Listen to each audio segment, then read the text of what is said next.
was your first job and how did you find it? How did you find your current job? When was the last time you updated your CV? If you wanted to look for a new job in the industry, where would you look and why? How familiar are you with questions that you may be asked in your BEC Vantage paper? BEC Vantage is the Cambridge Business English Certificate for B2 Upper Intermediate users. Welcome to the Word of Mouth English Studio channel, where we discuss all things grammar accuracy and articulation to help you with your spoken, written and reading accuracy. In today's video tutorial, we'll be introducing our BEC Vantage candidates to reading part 1 of their paper in a guided way by explaining the skills necessary to complete this reading task. We'll also be introducing key vocabulary ahead of the task, and we'll have the opportunity to discuss questions on the topic and do some speaking practice to help you with your accuracy. Let's get started. Now we'll look at some useful expressions that will help you answer the questions we asked you earlier. Are you familiar with any of these expressions? Have you used them before in your speaking or writing? Would you be able to use them in sentences of your own? Take some time to think about the construction of sentences that would include these types of expressions and phrases. Here we have an example of a phrasal verb,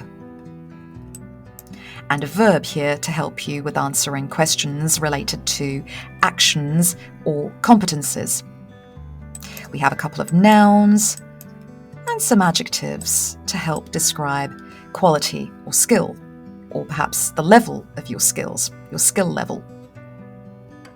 If you're unfamiliar with any of these terms, we usually recommend that our students use the Cambridge English to English Dictionary online, as it will help you greatly with understanding the meaning and context, as well as the pronunciation and the intonation or stress of the word.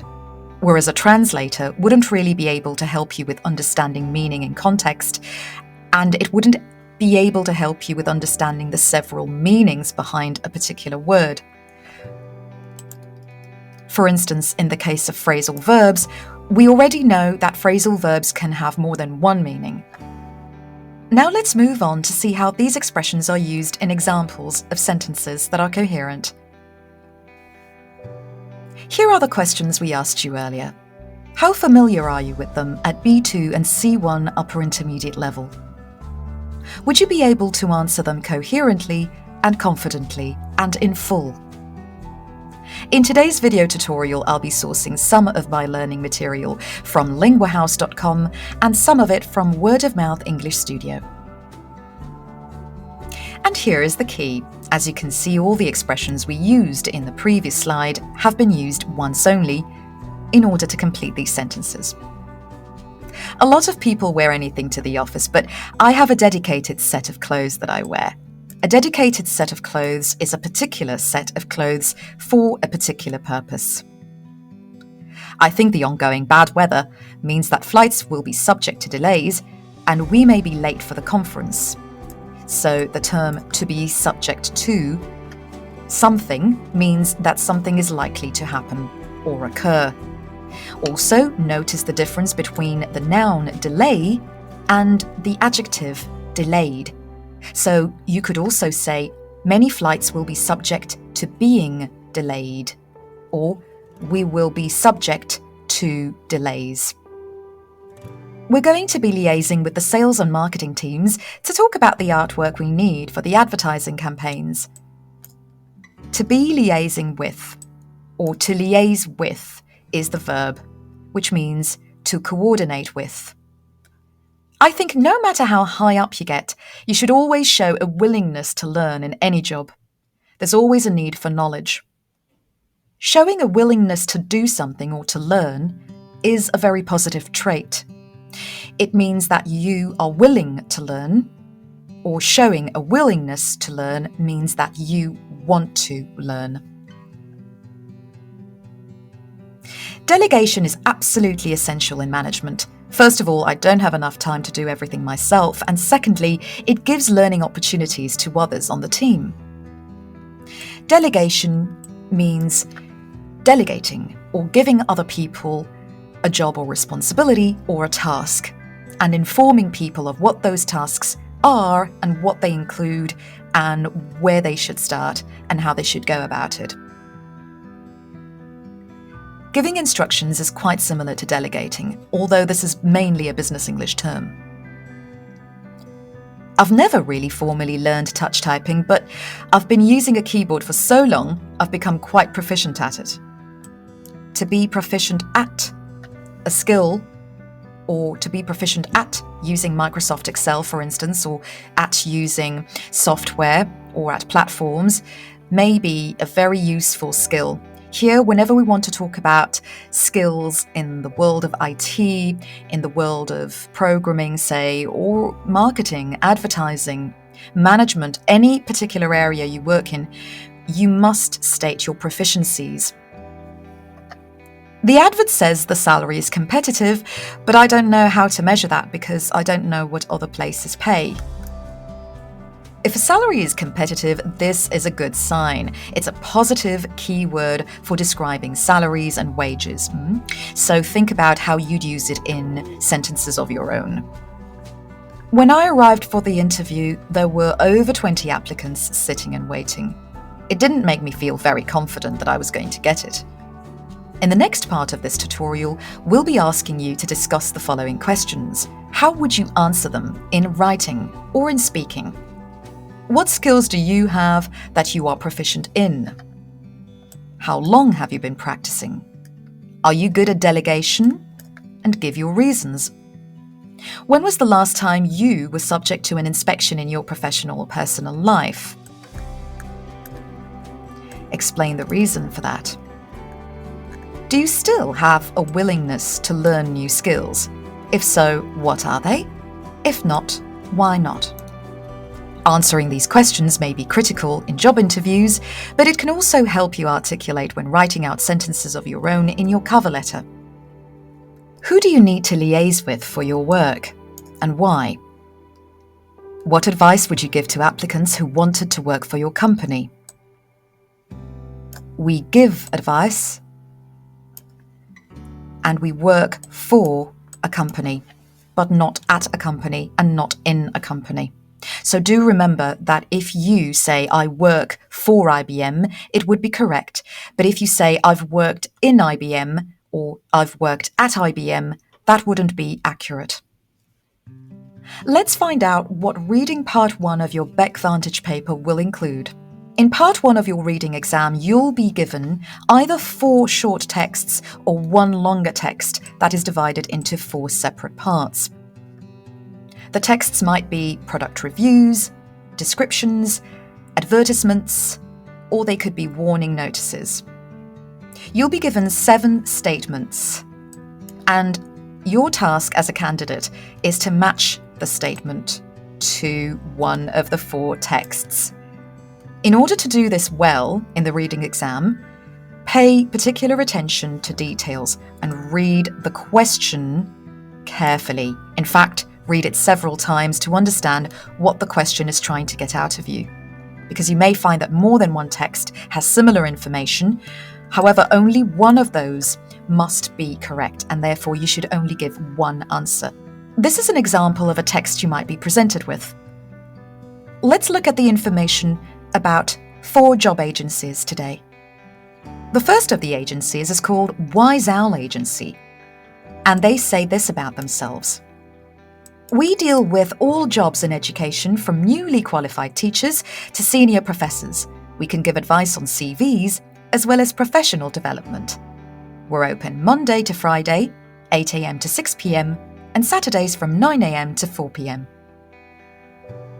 By Design Agency says this about themselves, and note how they use language in order to describe what kind of company they are and what they do. You may need to use many of these expressions when writing out your own professional profile on LinkedIn, say, or on social media platforms, and when writing out your CV or resume. With over 50 years of experience in the design industry, our clients range from publishers to colleges to fashion houses. We offer industry training as well as interview feedback and CV development advice.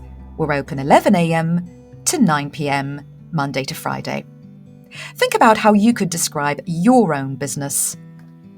Pass the Ball Agency is another of the agencies we'll be reading about today. They say this about themselves. Looking to enter a sports career or enhance the one you already have? Come and join our team. We offer in-house training for career development and advice on presenting yourself on social media. Our clients include football, basketball and rugby teams, fitness coaches and schools and colleges. We're open 7 days a week from 10 a.m. to 6 p.m. Note how many of these expressions you have already used and which of these phrases you would like to adopt and use in your own profiles. This next agency tries to sell their services in a different way. They say, we provide professional development and career enhancement opportunities for management professionals across all industries. We offer a contract review service and retraining for clients who wish to alter their career path. Our office is open from 7 a.m. to 5 p.m. 5 days a week, and our consultants can be on call until 11 p.m. each evening. Think of which of these expressions you'd use to enhance your own professional profile. The next part of our tutorial training will ask you to think about the following 7 questions and answer them appropriately according to the reading text. Which agency would be good to join if you were looking for work as, say, a basketball coach? Which agency would help you be more relaxed and professional in a job interview? Which agency can offer on-the-phone advice? Which agency offers on-the-phone advice until late in the evening? Which of them is available on Sundays? Which agency is only for people in senior positions? Which of these agencies can help you with your image online? And what do all these agencies offer? How comfortable are you answering these questions about the text? If you can answer these questions correctly, the majority of these questions, of course, must be correct, then you'll be well on your way to getting a good band score in your BEC. But if you found them a little challenging, or if you don't get all the answers right, then you may have to do more reading practice and also more vocabulary practice activities in order to really achieve a high score. And here we look at reading part 1 of your BEC paper. This would be a typical BEC paper 1. Look at the statements and job advertisements below and decide which job advertisement each statement 1 to 7 refers to. Always read the question very carefully because they will always give you very detailed instructions and you'll be expected to follow them to a T. And if you don't, that'll make you lose marks very easily. Did you correctly understand which job advertisement related to which statement 1 to 7?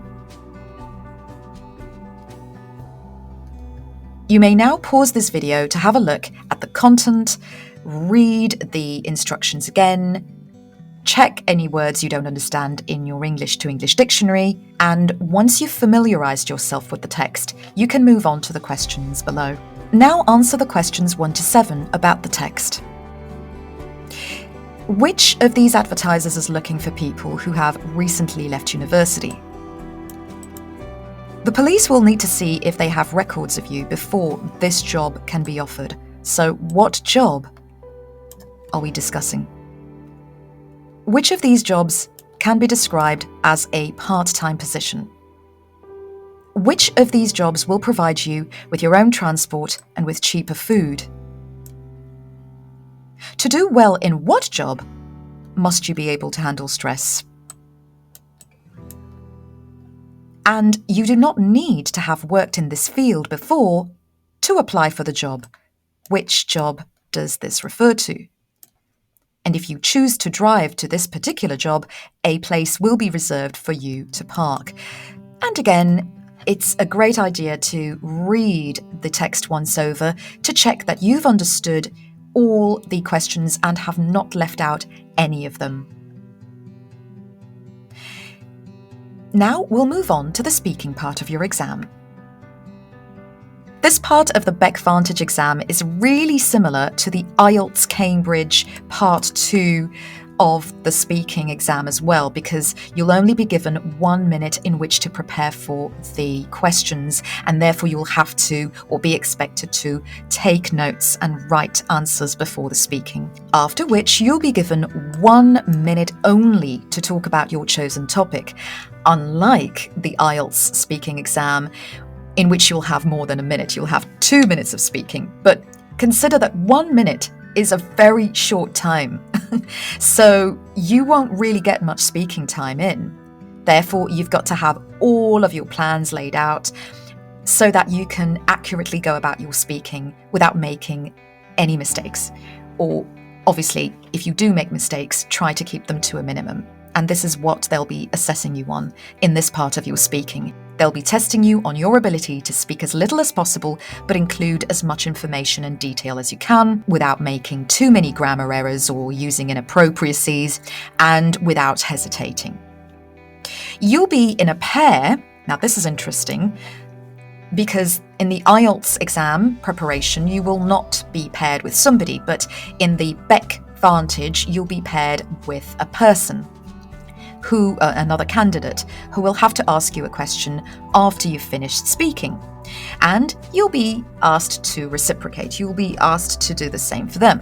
So you'll have to ask them a question after they've finished speaking. Let's now have a look at some examples of speaking part 2 and what you can expect from these question cards. If you were presented with these topic cards at BEC Vantage, which of these would you feel most comfortable answering?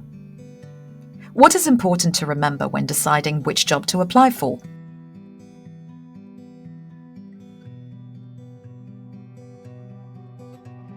Your answer should include both options given here. Please note that here, the options given to you in the card are just ideas and you don't necessarily have to use them, but it is advised that you do use them if you want to get a higher score, because here, the examiners are interested in knowing how you'd answer this question from a perspective of salary and the type of work to be done. Now, it is also important to bear in mind that you've got to think of synonyms and antonyms and other alternative ways of saying the same thing so as not to sound too repetitious.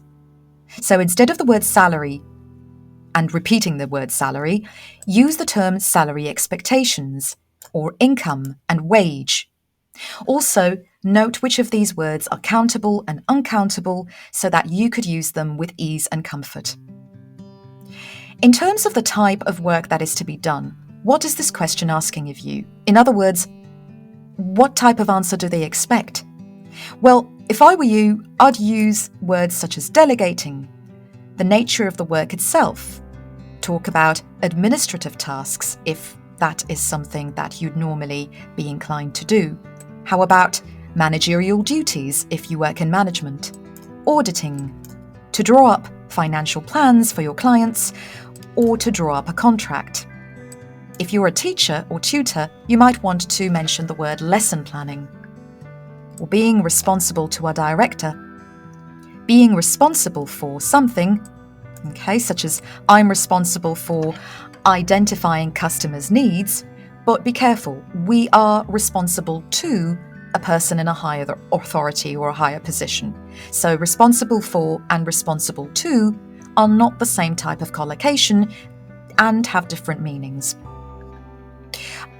Also use expressions such as I'm in charge of running the business, including sales, accounts, marketing, operations, and strategy. Think of what you do in your position. What are your responsibilities and duties? And now do the same for the next cards. What's important to remember when organising your CV? Think of vocabulary related to qualifications and experience that you can add in order not to sound repetitious and to try not to use the same exact words as you see here in the question.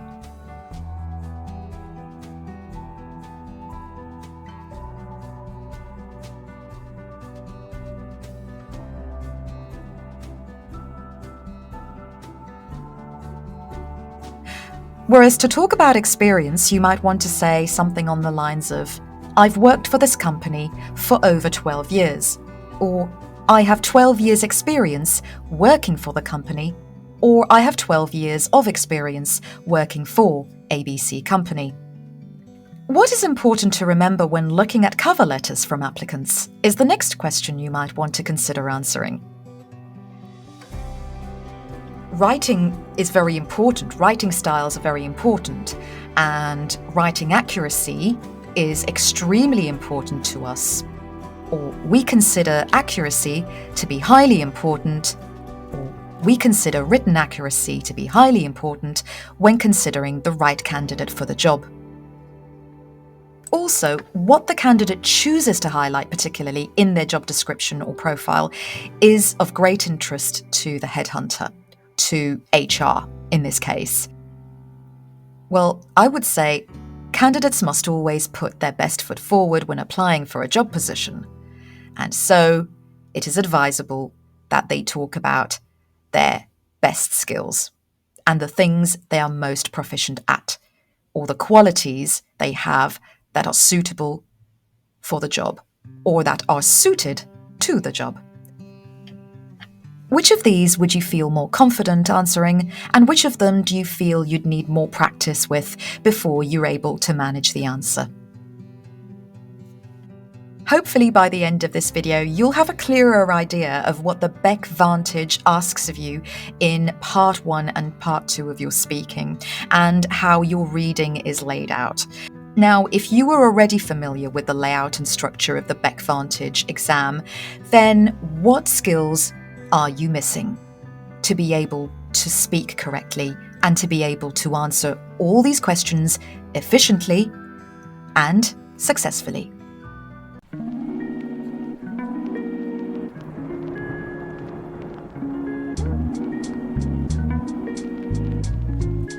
Thanks for watching today's video tutorial. If you enjoyed the content of my videos and find them informative, please give this video a thumbs up and subscribe to my channel for more updates. We're interested in knowing what kind of content you'd like to see more of in my videos, so please leave us a comment below and tell us what we can do to help you with your spoken articulation, your writing performance, and also your reading enjoyment and understanding. See you next time.